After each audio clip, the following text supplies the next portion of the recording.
suppose what Oscar believed in as he died, in spite of your protestations, suppose it's all true, and you walk up to the pearly gates and you are confronted by God. What will Stephen Fry say to him, her, or it? I will basically, what's known as theodicy, I think. I'll say, bone cancer in children?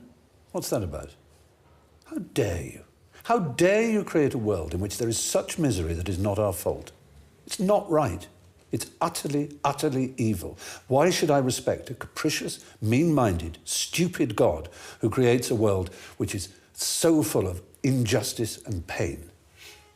One of the things about Abrahamic tradition is the Abrahamic traditions didn't really develop a concept of karma. Yeah. It's not really like in Hinduism it's much easier for them to grasp these things. But there's certainly an element working. When people say, the Quran, for instance, says, no soul bears the sins of another soul. Ibn Arabi said that that's only in the next world. It's not in this world. That people do bear the sins of other people. The Quran also says, beware of tribulations that don't just afflict the innocent, but that don't just afflict the guilty, but afflict the innocent as well. Yeah. And so, first of all, suffering, we learn a great deal from suffering. And I'm not going to justify the heinous crimes and these things, but and this is for some people very, very glib response to the suffering, but free will is a package deal.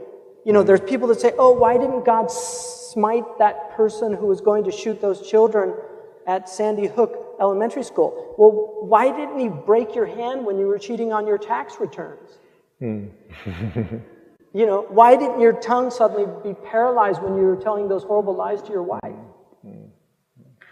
It's a package deal. And so, in that way, much of what we see in human suffering is from what our own hands have wrought. And that's very much a Quranic motif.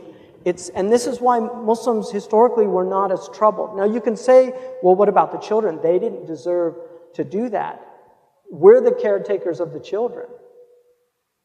And that's again free will. We are the caretakers. So when the atheist says, where's God in all this? Our response is, where are God's people? Yeah. And in some ways, I mean... Like we have moral responsibility.